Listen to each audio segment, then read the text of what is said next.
Bonjour ou bonsoir à toutes et tous, et joyeux Noël évidemment. Alors si vous voulez savoir pourquoi je vous souhaite joyeux Noël et pas bon décembre, bonne fin d'année, joyeux hiver ou je ne sais pas quelle autre bizarrerie, eh bien je vous invite à voir cette vidéo qui date d'il y a 4 ans je crois. Je l'ai faite en période pandémique et j'ouvre toutes sortes de questions liées à cette idée de détruire la culture ou non, et quels sont les comportements qu'il faudrait faire évoluer ou non. Et en fait, c'est devenu une vidéo assez fondamentale parmi, à mon avis, les plus importantes de ma chaîne. Donc je ne vais pas en refaire une pareille, je vous invite à aller la voir. Et ici, pour ce Noël, je vous propose, en sujet original, j'avais envie de vous offrir une petite vidéo différente de tout ce qu'on a fait jusqu'ici. Et mon idée est de vous parler de la psychologie des ornithologues, des observateurs, c'est valable dans les autres sciences, et de voir comment est-ce que les observateurs peuvent influencer les résultats scientifiques à cause de certains aspects de la psychologie. Et on va regarder ça de plus près à travers un jeu. Mais pour commencer, je voudrais parler d'un exemple concret, réel, qui concerne le Maroc, qui est un pays que je connais donc très très bien, puisque j'y ai fondé le comité d'homologation des oiseaux rares dans les années 94-95, si je ne m'abuse, en comité qui existe toujours, qui travaille très bien à ma connaissance, et j'y étais membre 10 ans, puis je suis parti, puisque je ne voyageais plus au Maroc, et de fait, jusqu'en 2024, je n'ai pas été au Maroc pendant 17 ans, quelque chose comme ça, et c'est pas pour un voyage que j'ai fait ponctuellement que je souhaitais rejoindre ce comité. Je ne sais pas si j'aurais été accepté, mais je n'ai pas demandé d'ailleurs pour être membre, et je ne compte pas retourner au Maroc avant longtemps, donc voilà, je suis un peu détaché de ce pays, alors que j'ai aussi écrit un livre en guide des oiseaux du Maroc, etc. Et l'exemple dont je veux parler, c'est le martinet unicolore. Regardez son nom en français ici, martinet unicolore, sur l'encyclopédie Birds of the World, Plain Swift en anglais. Et quand on regarde la carte, on voit qu'il niche dans les îles de Macaronésie, les îles Canaries, Madère, Açores sont appelées ainsi, la Macaronésie, les îles heureuses en fait. Et on voit qu'il y a une zone d'hivernage au Maroc. Alors, une carte comme ça, on en trouve depuis longtemps. Je pense que la première, c'était dans un livre, dans un guide qui était le premier concurrent au fameux guide Peterson, qui a dû être publié, Peterson des oiseaux d'Europe, donc qui a dû être publié dans les années 50, qui couvrait pas le Maroc à ce moment-là, et en concurrent, écrit notamment par Hensel. On rigole souvent, les Français disent Hensel, les Allemands diraient Heinzel. En tout cas, il vivait en France à un moment donné. Je pense l'avoir vu quelques fois sur le terrain, dans le sud. Et dans son livre, il y avait une carte comme celle que vous voyez là, avec une zone d'hivernage au Maroc.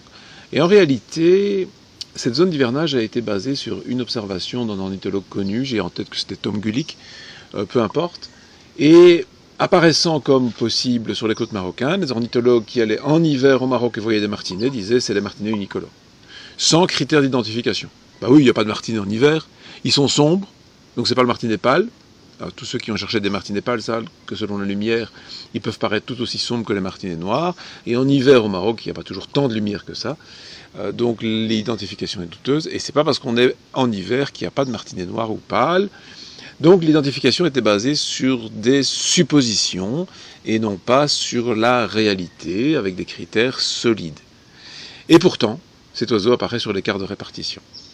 Alors, c'est là-dessus que je voulais insister, c'est que le fait que les gens partent de chez eux, la plupart des observateurs au Maroc au XXe siècle, c'était des Européens. On quittait l'Europe, on avait envie de voir autre chose. Et donc on voit des martinets, bon c'est sûrement pas le martinet noir qu'on a en Europe, ça doit être autre chose. En plus chez nous on n'a pas l'hiver, donc au Maroc certainement pas non plus.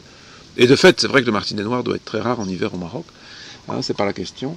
Mais donc on conclut un peu vite que ce sont des martinets unicolores, et donc il y a plein d'observations, des dizaines, voire des centaines d'observations.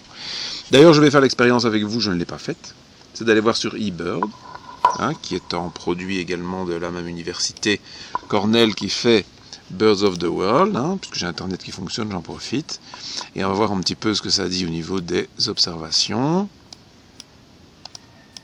Et bien c'est raisonnable, il n'y en a pas encore trop. Bon. Alors, pourquoi? Parce qu'il y a quand même, à ma connaissance, des vérificateurs. J'en vois là Essaouira. Voilà, il y a quand même des vérificateurs pour ne pas publier n'importe quoi. Donc, on est content de voir que la carte de répartition et eBird ne sont pas tout à fait en accord. Il n'y a pas toute une ligne bleue comme ça sur la côte marocaine. Mais est-ce qu'il y a vraiment des martinets unicolores en hiver au Maroc? Eh bien, la question n'est pas si simple. Que dit ici le rapport de 2009? Martinet unicolore, pleine suivre, tout va bien, plusieurs oiseaux le 29 avril, et donc dans la région d'Agadir, et puis à Tamri, le 1er et le 6 mai. Mais qu'est-ce qu'ils disent? C'est la première fois depuis le dossier soumis par Révernon en 98 que l'espèce est déterminée positivement par la CHM, Comité d'homologation du Maroc. Alors, déjà le dossier de Révernon en 98, j'étais encore membre, j'avais voté contre. Je ne sais pas s'il a été revu après mon départ, parce qu'il me semble qu'on l'avait refusé. Il a fait un article, Révernon, Feu vers Révernon, dans African Birds Club, parce que lui voulait absolument que l'espèce soit effectivement hivernante au Maroc, voire nicheuse. Il avait fait un article en se basant sur des données refusées par la commission d'homologation, ce qui n'est pas très scientifique, mais ça a été fait et publié. Donc, malgré tout, oublions ce dossier, les données reçues par la commission, quand j'étais membre, elles ont toutes été refusées, puis je vois qu'elles ont continué à être refusées, puis là, en 2009, ils acceptent. Donc, ils donnent ici un petit peu plus de détails intéressants. Ils disent ici quelque chose d'important. Cette année, la CHM a estimé pouvoir homologuer les oiseaux décrits comme martinets unicolores sur la base de l'excellent rapport fourni par Wallace, etc., dont les informations sont copiées ensuite. Bon, je dis pas, voilà, c'est certainement très bon, il a certainement fait une description excellente, pas de problème, mais est-ce que ça suffit pour être certain que ce sont des martinets unicolores et confirmer qu'ils hivernent au Maroc, voire qu'ils nichent au Maroc, puisque là, c'est en période de nidification, et on parle de nidification? Ben, le CHM est honnête. Néanmoins, une analyse génétique des petits martinets sombres, il ne faut pas mettre ici de majuscule de martinet, on ne va pas chipoter, puisqu'il n'y a pas de martinet sombre en tant qu'espèce, du Souss et des Haha, hein, ça c'est les zones administratives du Maroc, s'impose toujours pour conforter définitivement cette détermination. Donc ce que je suis en train de vous dire, de vous montrer plutôt, c'est pas juste mon avis, c'est que des publications aussi importantes que Birds of the World indiquent une zone d'hivernage sur la côte marocaine, confirmée dans le texte, hein, distribution, îles Canaries, Madère, peut-être niche au Maroc, d'accord pour ça, et hiverne au Maroc et en Mauritanie. Ah bon, d'abord sur la carte on ne voit pas la Mauritanie, c'est dommage, et puis il hiverne au Maroc, mais sur base de quoi ils disent ça? Il n'y a rien, vous voyez? Donc c'est pour vous montrer que une sorte de problème psychologique très humain, hein, très naturel, fait que des publications scientifiques font des affirmations qui sont potentiellement tout à fait fausses. Vous serez d'accord avec moi que c'est dommage. C'est vraiment dommage. La prudence impliquerait de mettre en point d'interrogation au Maroc et d'indiquer qu'on ne connaît toujours pas son statut. Il n'y a même aucune preuve définitive, une photo, un individu trouvé mort. Je suis contre la collecte de spécimens, c'est-à-dire de tuer des individus vivants pour avoir des preuves, mais on n'a aucune preuve tangible qu'il n'y ait jamais eu de martinet unicolore observé au Maroc. Alors, vu l'aire de répartition, c'est très probable. Et je pense que certaines observations sont correctes. Je ne suis pas en train de vous dire que je crois qu'il faudrait le retirer de la liste nationale. Mais de là à affirmer qu'il hiverne au Maroc, c'est un raccourci qui n'est pas du tout correct sur le plan scientifique. Bon. Alors, comment est-ce qu'on va réfléchir un petit peu à la psychologie des ornithologues? Eh bien, je vais vous montrer un jeu qui est sympa, qui avant on l'appelait Bavarian Birds, parce que c'était sur un site qui s'appelait Bavarian Birds. Bon, ils se sont modernisés, c'était un truc en allemand, c'était bavarianbirds.de pour l'Allemagne, hein, Deutschland. Maintenant, c'est devenu computerbirding.com. Donc c'est devenu un peu plus international avec l'anglais. Mais on peut jouer en français, regardez, français. Et je vous propose qu'on fasse une partie ensemble. Enfin, c'est moi qui vais jouer, vous allez regarder si vous voulez, hein, mais seulement je vais commenter ce que je fais et réfléchir à la psychologie de ceux qui font le jeu. Alors, c'est pas aussi important que sur le plan scientifique, mais je pense que ça va éventuellement vous aider d'abord si vous voulez jouer et de comprendre un peu mieux comment fonctionnent les ornithologues si la question vous intéresse. Allons-y, pour une partie en expert évidemment. On va pas jouer débutant quand même, il ne faut pas exagérer. Les premiers sont très faciles, grand cormoran, je vais pas vous expliquer, mais ça peut être intéressant. Il pourra avoir un cormoran à double crête dans le niveau les plus experts. Mais ici, on ne doit même pas se poser la question. On sait que au niveau, bon, ils appellent ça le level 3, mais vraiment, J'ai déjà joué à ce jeu, même si ça fait des années. J'ai fait une partie ou deux du Maroc, et puis voilà. Eh bien, je me souviens que le niveau 3, c'est vraiment un niveau débutant. D'ailleurs, quand on joue en expert, c'est le premier niveau, le niveau de base. Le niveau 1 et 2, je ne sais pas ce qu'on y monte, mais si on monte le rouge-gorge au niveau 3, ça ne doit pas être compliqué. Pareil ici, hein, il pourrait toujours mettre en coucou égaré, je ne sais pas, en coucou oriental ou quoi. Mais je ne dois même pas me poser la question vu le niveau. Vous comprenez? C'est un petit peu cet aspect-là que j'ai envie de vous montrer. C'est qu'avec la psychologie, on peut facilement avoir des réponses à des questions au niveau des jeux, mais dans la réalité aussi, hein, en fait. Hein, dans les histoires de Big D, hein, voir un maximum d'espèces. Bon, avec l'œil clair ici, le garrot à œil d'or. Aucun risque d'avoir un garrot d'Islande au niveau 3, donc je peux y aller. Hein. Pas besoin de chercher. Alors ici, c'est en bruyant. Ça pourrait être un petit peu plus difficile, hein, les bruyants. Hein. Mais encore une fois, bon, il n'y a pas de cercle oculaire de bruyant ortolan. On est au niveau facile, ça doit être en bruyant jaune. Hein. Sinon, ça pourrait être compliqué, les bruyants. Hein. Bon. Alors ici, niveau 4, un petit peu plus compliqué peut-être. Nous sommes voir du blanc et du noir ici. Sur le bord d'attaque, c'est donc une alouette Lulu. Aucune difficulté jusque-là, pas de problème. Ah bah tiens, puisqu'on est dans alouette, bon, c'est une alouette des champs. En fait, il n'y a pas le noir et blanc, bien sûr, sur le bord d'attaque. Mais sinon, voilà, c'est une alouette, quoi. Bon. Et on est dans le niveau, comme je le disais, facile. Et donc, c'est certainement l'alouette des champs. Voilà. Aucune difficulté. Alors, bon, ici, on a une barge, hein, un grand limicole à pattes noires. Vu la présence des vanneaux, on voit bien que c'est un grand limicole. Est-ce que c'est une barge rousse ou est-ce que c'est une barge à queue noire? En fait, on voit quasiment la queue. Hein. Le bout de la queue est noir, donc on va dire barge à queue noire. C'est donc un cas tout à fait facile. Et on peut continuer tranquillement. Ben là, on a clairement un chevalier du type gambette arlequin avec les pattes rouge-orange. La base du bec est plus claire, donc c'est un gambette. Bon, ben là, c'est un mono espagnol en mâle. Hein. Qu'est-ce que vous voulez, il n'y a rien à dire. C'est un jeu qui est centré sur l'Allemagne, donc pour eux, pour le mono espagnol, c'est déjà un oiseau un peu exotique. C'est ça qui est censé être la difficulté, mais il n'y a pas de problème. Bon, avec un bec pareil, c'est un tourne-pierre. C'est pas toujours aussi facile, hein, franchement. Là, je dois dire que pour la partie que je fais pour ce jeu, je suis gâté, même si dans quelque sorte, ça ne me permet pas d'insister sur mes compétences en psychologie pour comprendre. Alors par contre, ici, ça devient plus compliqué.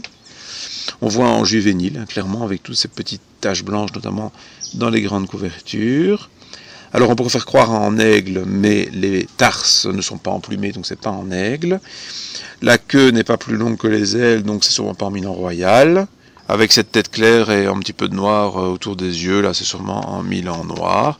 C'est pour moi le moins facile qu'on ait jusqu'ici, ça reste tout à fait facile évidemment, pas de problème. Bon ben alors ici on a un oiseau qui est manifestement roitelet. Bon, la position est un peu originale, mais expert ou pas, je n'y vois qu'en roitelet huppé. Même s'il a un petit effet de sourcil. C'est pas un sourcil de triple bandeau.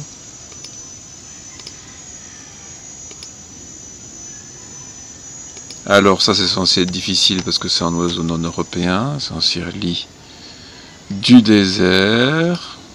On l'a vu récemment au Maroc. D'ailleurs il faudra que je vous fasse sa page. Alors là on a enfin quelque chose de vraiment difficile. Bon, c'est un rapace, ça a tout l'air d'une buse. Alors la question c'est est-ce que c'est une buse variable ou une buse battue? Alors comme on est au niveau expert, j'ai envie de dire une buse battue avec la base de la queue blanche. Elle est un peu barrée mais ça c'est pas grave. C'est peut-être pas un oiseau adulte même si je vois rien qui me dit une juvénile, une deuxième année. Bon, je vais mettre buse battue, mais j'avoue que je ne suis pas certain à 100%. Ça aurait été au niveau précédent, j'aurais mis buse variable. Oui, correct. Alors, Bah ça, clairement, ah bah c'est plus clair du tout puisque la photo a disparu.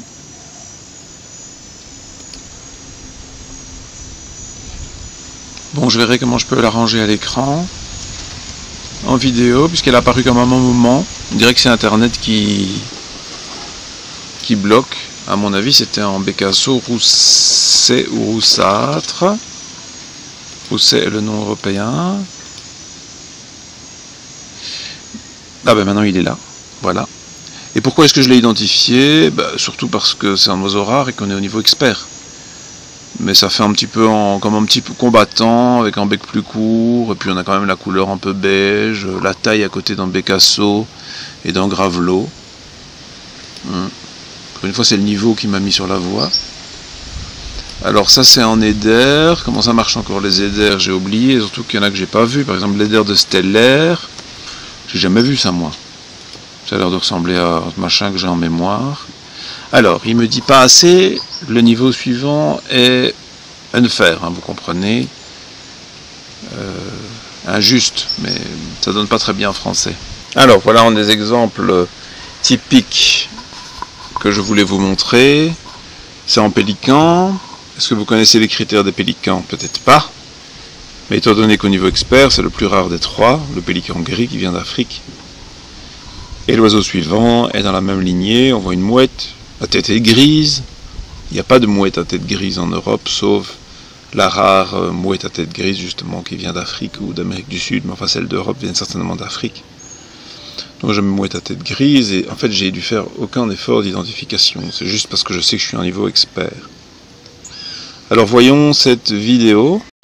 Espérons qu'elle va se télécharger, parce qu'avec Internet, qui n'est pas toujours très régulier, c'est pas gagné d'avance. Alors, qu'est-ce que je vois?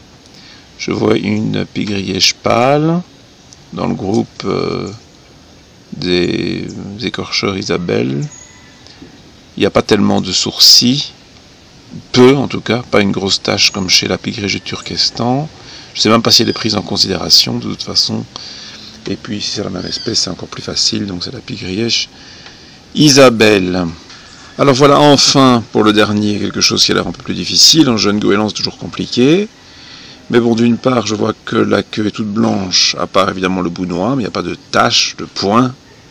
Je vois aussi que le bec paraît plutôt étroit et long. Et on a en panneau pâle bien marqué dans les rémiges primaires internes, donc on a quand même des critères de goéland pontique. C'est tout à fait le genre d'oiseau qu'on imagine parfait pour un quiz niveau expert, donc je dis goéland pontique. Et voilà. Le jeu est terminé, je mets mon nom, voilà, comme ça mon nom apparaît dans la liste. Il y a des gens qui aiment bien en faire plein, j'ai évidemment pas le temps de faire ça.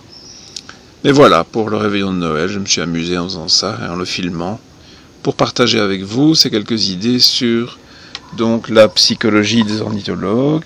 Donc vous comprenez la psychologie par rapport aux oiseaux rares, on a envie de voir un oiseau rare parce qu'on est dans un pays étranger, qu'on s'attend à voir quelque chose d'inhabituel, et donc même si on n'a pas les critères, on invente que c'est ça. C'est pas de la malhonnêteté en tant que telle. C'est une forme en fait d'automanipulation très classique chez les observateurs de la nature. Je l'ai constaté beaucoup chez les ornithologues, y compris chez mes clients. On va dans un pays, ils ont envie de voir telle espèce. On leur dit, non, malheureusement, regarde, il a les critères d'une espèce commune que tu as chez toi aussi. Mais non, quand même, je vois qu'il est différent, j'en ai dans mon jardin, je vois que c'est pas la même chose. Parce qu'ils ont vraiment envie de voir. Et c'est pour ça qu'ils voyagent, de voir des choses différentes. Mais bon, les inventer n'est pas vraiment la solution à mon avis. Et c'est quelque chose de plus commun que ce qu'on pourrait croire. Voilà, là-dessus je vous laisse, je vous souhaite encore une fois un joyeux Noël. À très très bientôt et merci pour votre fidélité.